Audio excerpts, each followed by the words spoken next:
Today's video is about my wife's 2013 Toyota Sienna. The AC stopped working in this thing. We bought it new back in 2012. The AC worked fantastic for the first 9-10 years. Last year it started getting a little bit less cold air. It was still cool but not freezing cold. And then this year it just stopped working last week when it was like 100 degrees out. So I am not a mechanic. I am not an AC technician, but I did want to get this thing fixed on my own because I was quoted $2,500 to get a new compressor installed on this thing. They would have changed the tensioner pulley, the idler pulley, and the serpentine belt. I didn't want to pay that bill. Did some research, found out the compressor control valve in these compressors, which are used in Siennas from like 2011 to 15, some of the Corollas in that time frame, some Camrys in that time frame, a lot of Toyotas are using that same compressor. So if you have a Toyota that's 12, 10, 15 years old, you might just need a new compressor control valve installed. The part is $55. You also have to evacuate and recharge the system. Do not evacuate and vent the R134 Alpha to atmosphere. You need to take it to a shop. You need to have it professionally done because that stuff is very bad for the ozone and it's also illegal to do. I know in Virginia, I'm assuming every state in the US, I'm sure in other countries they just vent it to atmosphere, but we got to do our part and it's the law. So anyway, that's my caveat. I don't know the ins and outs of how this works, but I know what I saw on YouTube and my research to figure out how to do it safely. And I'm sure an actual AC technician would look at the pressures and say, hey man, you have other problems in here. Maybe so, it's a 12-year-old van, but it's working now, so I'm happy with it. It's not leaking to the point where it stopped working already. When I had it evacuated the first time, after 12 years of never having it done, it still had R134 in there. So it's definitely holding pressure enough to last a while. And if this gets me through the summer, I'm happy. So anyway, onto the video. Don't expect a bunch of technical speak from me. And if I am speaking technically, it's because I've thought about things, but it's not because I have any experience with them or the knowledge base behind it. So that's not a great caveat, but it does work now. So for 90 bucks, you can do it yourself.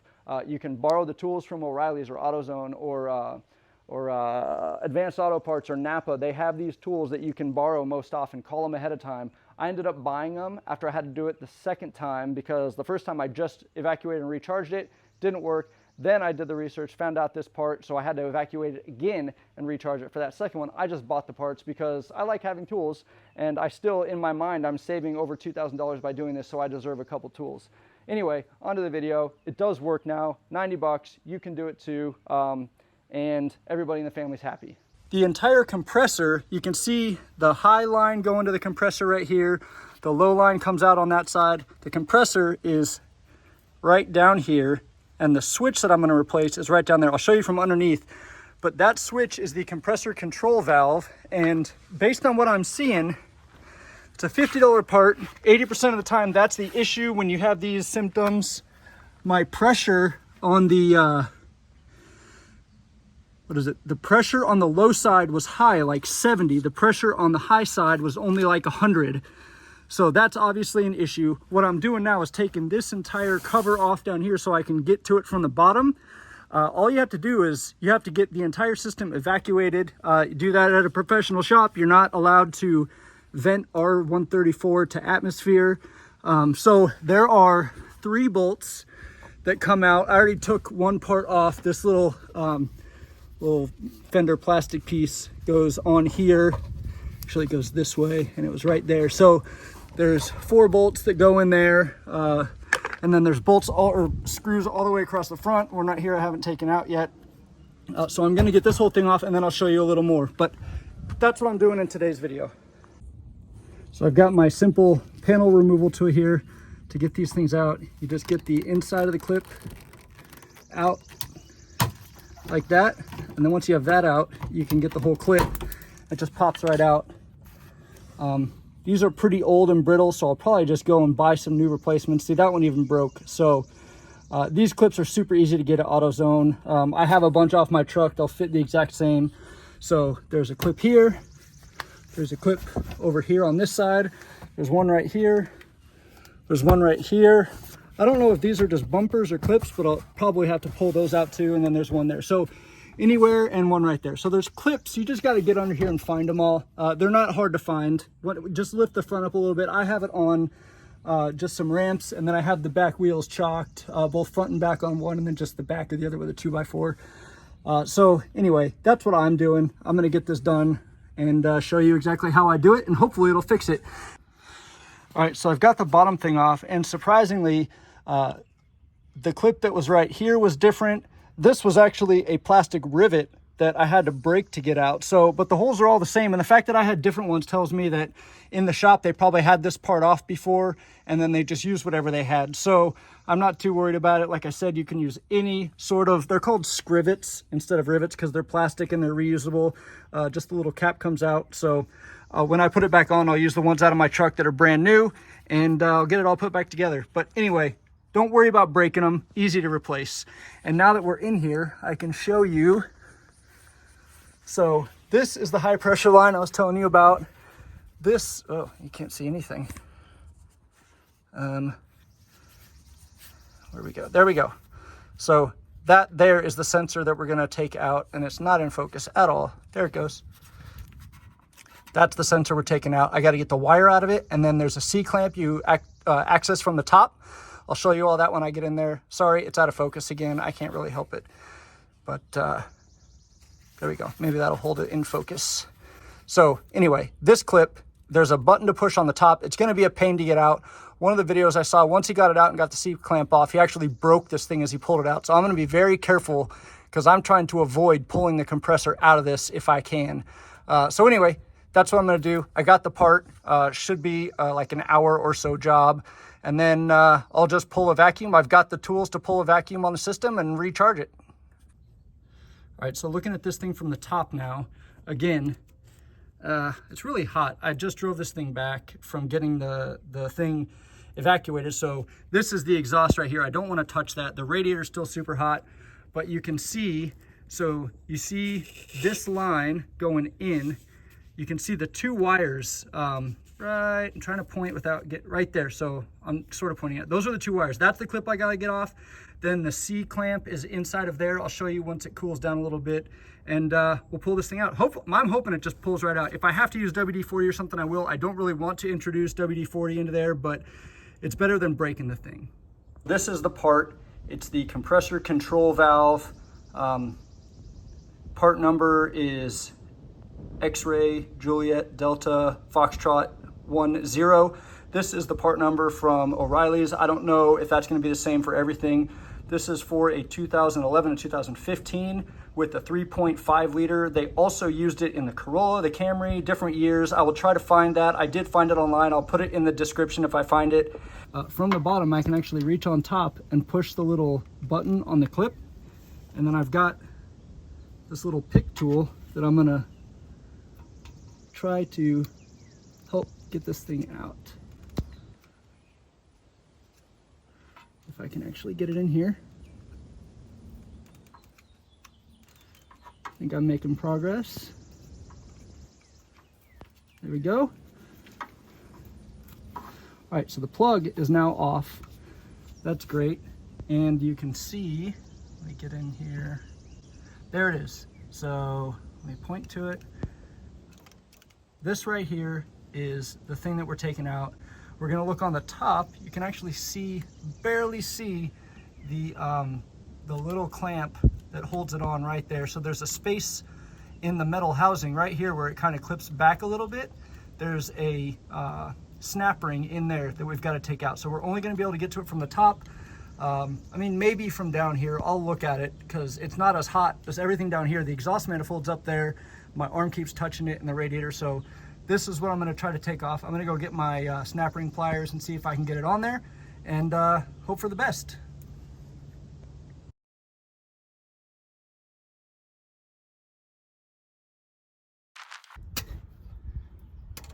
Hell yeah. All right, so I spent a long time doing it, but this is the tool you need, in my opinion.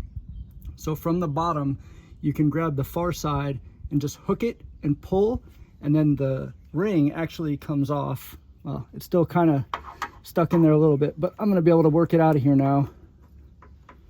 But it's not holding the thing in anymore. And I've got some needle nose pliers to just kind of grab it and get it out of there. All right, so this is what we had to pull out. It is oriented up like this in there. So you can see there's a groove on the top. I already showed you that a little bit.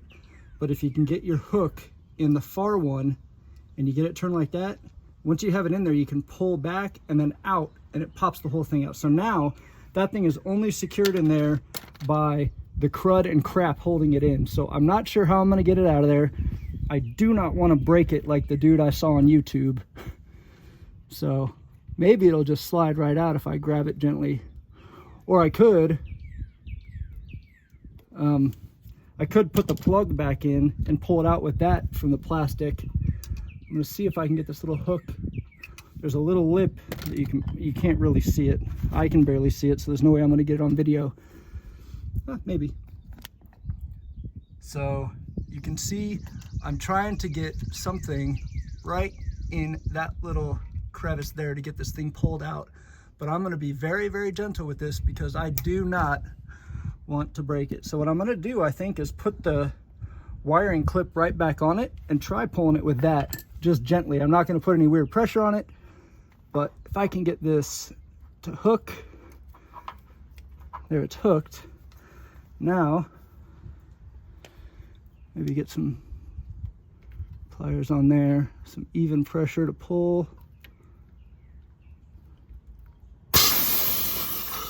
There it is. Wow, that stinks. It was evacuated. I don't know why there was enough pressure in there to do that, but I can definitely smell it. And I think that's the oil from the compressor.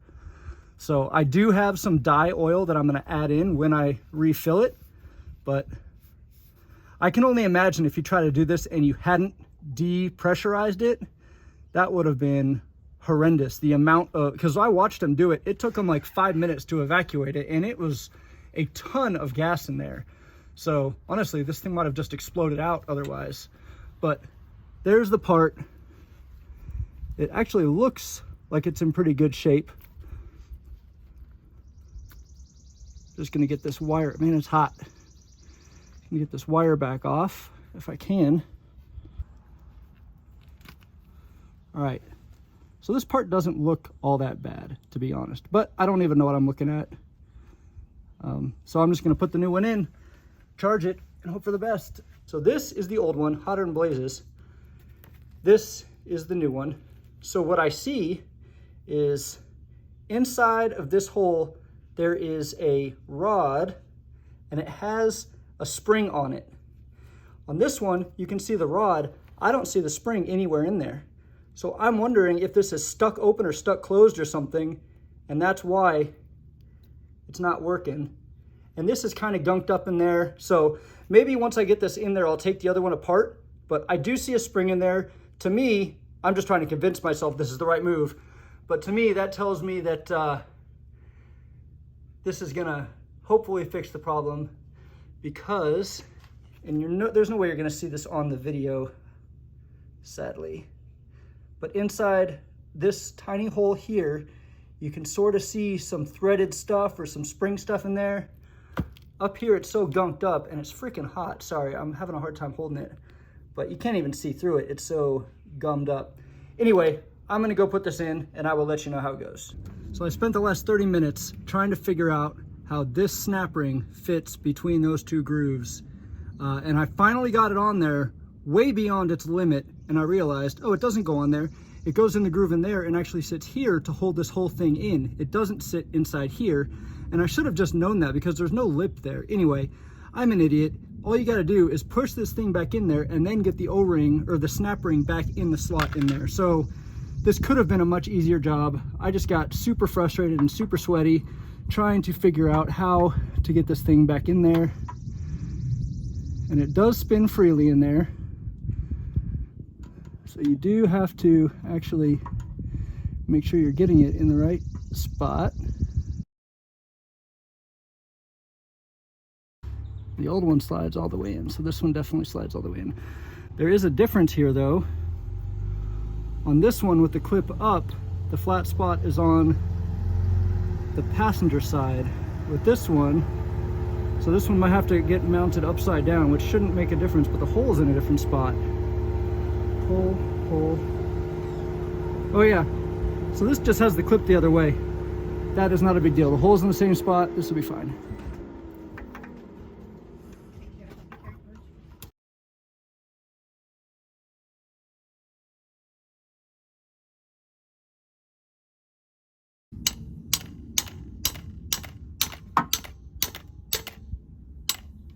Sweet, it's in there.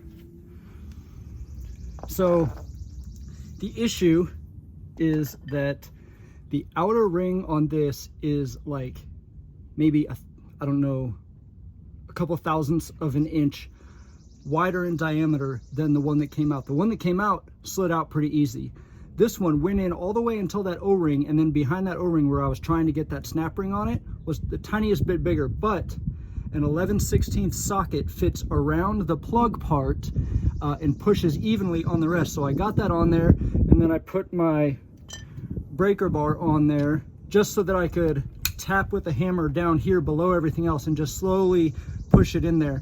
Couldn't get a hammer up there. I didn't want to hit on it directly. So this was my solution, and I think it's going to work pretty well. Now, the part I've been dreading is trying to get this freaking snap ring back in there.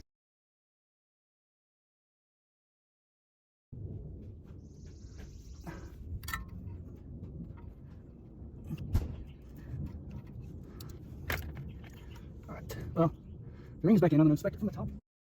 Okay, so the ring is in. Oh, now we can't see anything.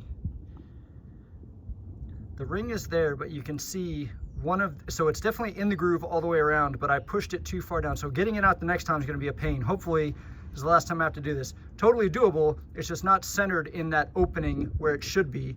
So it's going to be a pain the next time I do this.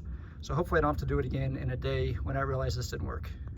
This plug is going to go right back on here. It's upside down now, but whatever. Snapped in, on there, good to go. Now,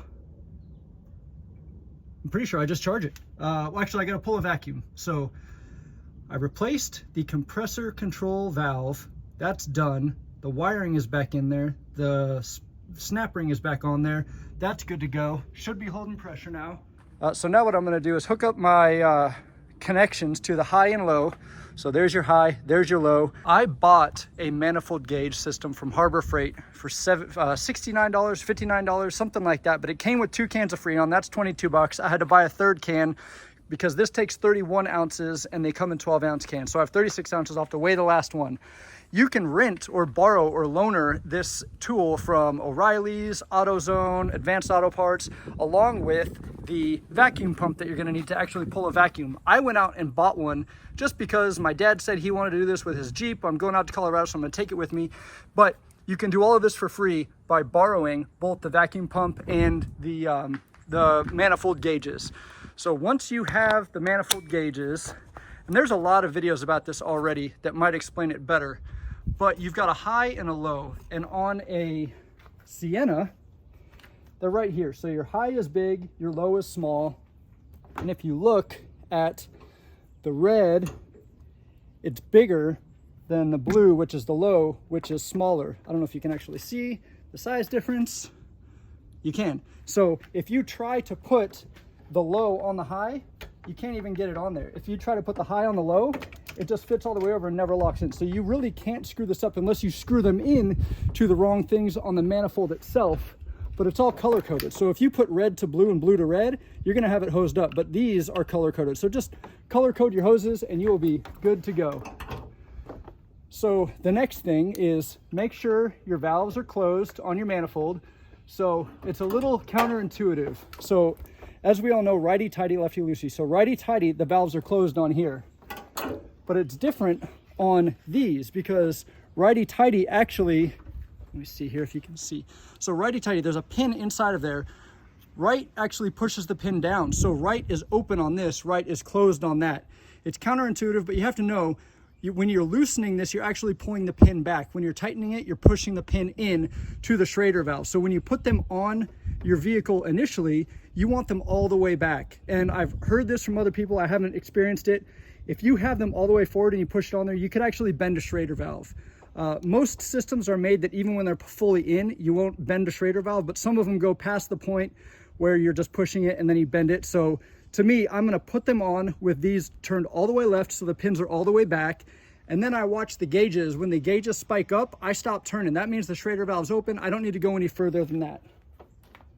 So now I'm gonna put my, it doesn't matter if you do low first or high first, but it's easier for me if I do the low first because it's on the side. So that's on there. And you cannot just push these in because those balls don't go in. You have to pull it back first. Like some compressors, you can shove it in there, but you got to kind of pull it. Sometimes it takes two hands. I do it with two hands. You push it on there, and then once it's down, you'll hear it snap and you can't pull it back out. That's what you're looking for. Good. I pull it up, push it down there. We're at 0 now, but nothing's open. So what I'm gonna do is start to open these so it actually pushes on the Schrader valve. Right now it's free, not doing anything. And there it is all the way down. And since there's no pressure, that's not really all that surprising. So these are both all the way open. We're still at 0. And these are all the way open. No big deal. So I'm gonna keep these closed for right now. I'm gonna get my vacuum pump hooked up, humming. When I open these up, you're gonna hear the compressor going inside that vacuum pump, and you'll actually, we'll actually see the gauges start coming down. So the pump is running. It's not pulling any vacuum yet, but I'm gonna open these up.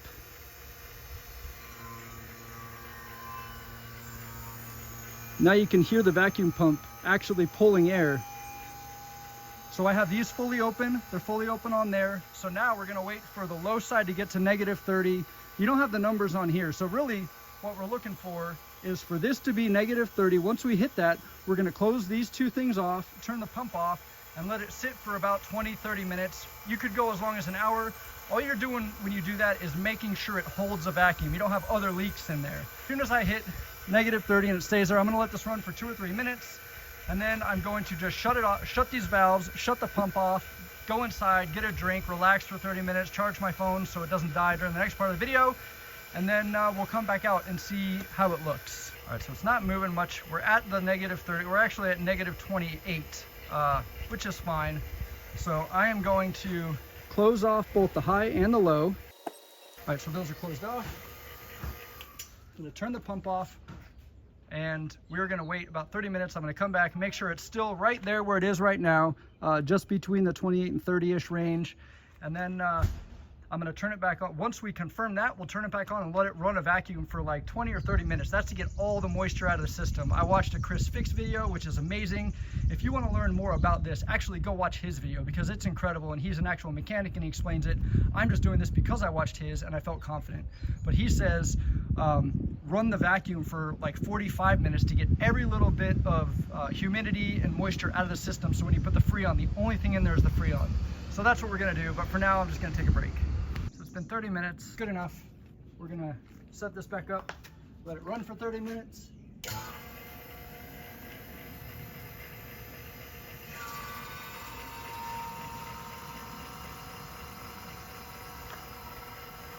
And then after this runs for about 15, 20, 30 minutes, whatever I decide, whenever I get tired of waiting, I will put the Freon in, and then we will see how it goes. I'm also gonna put a little bit of the UV dyed oil for the compressor so that I can find whatever leaks. So obviously it leaked a little bit, but we don't have the parts to fix it. We don't wanna spend $2 grand to do it right now, so we're just gonna charge it.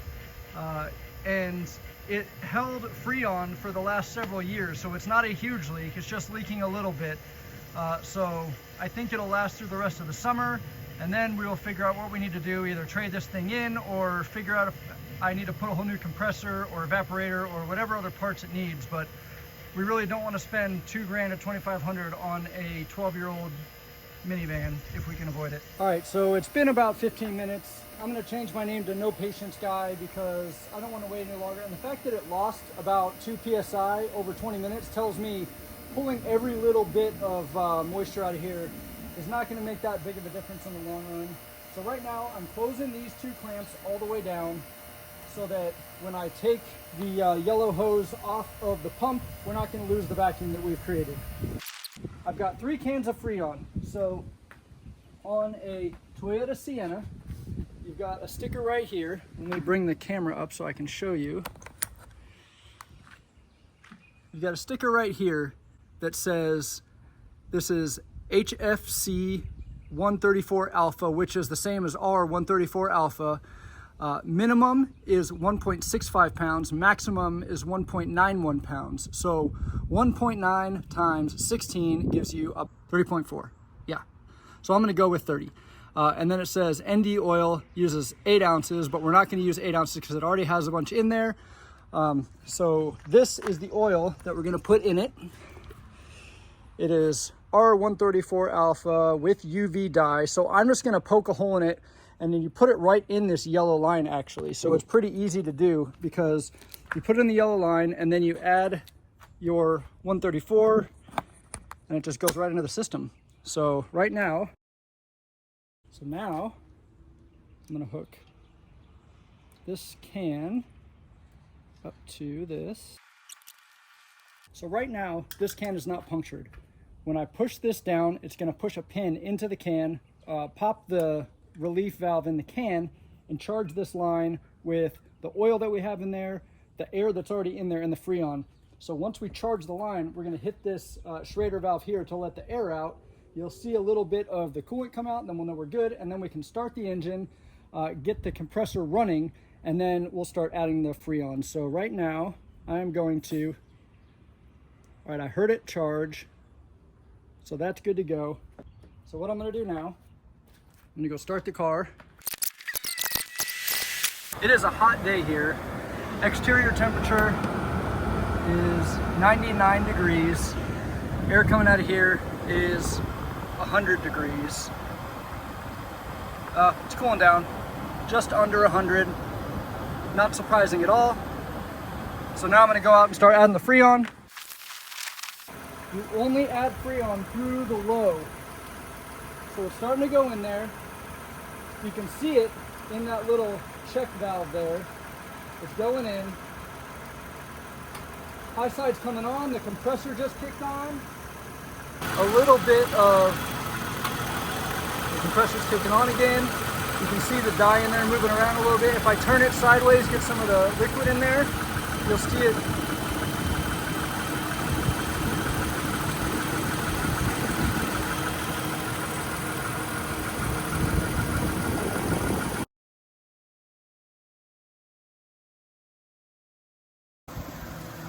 All right, so I got the entire second can in there. This is my third can. So right now we have 24 ounces of Freon in the system. So I'm getting this third one. We need 7 more ounces. So I've got this on. I'm gonna screw this down so now I know the can's open. All right, so I've got my third can on here. It's so bright out here you can't see, but I've got this thing set. It's tarred out. We have the hose on here, so this is not super accurate, but it's close enough. It's at 0 right now, ounces. Now we're at -7. Our low side is at 50, which I think is a little high. So maybe there's still another issue in here, but it's definitely better than the other day when my low side was 100 and my high side was 100. It feels awesome.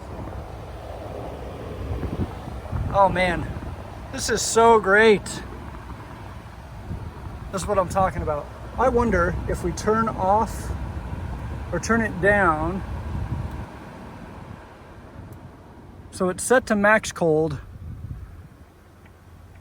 And now it's just super cold. This thing is just not doing a very good job of measuring temperature maybe. I don't know. This is not doing it justice because I know this is probably like 50-degree air coming out of there. And this thing says it's 70. I don't know. I think it's kind of a crappy thermometer, so it could be, who knows. Either way, it's so much better. Set to auto, turn the rear power on, and it is just nice cold air. Yes, sir. And I'll check the back, vents in the back. Still waiting on the cool air to come through. It's probably just hot in the ducts right now and working its way out. because the fronts are nice and cool.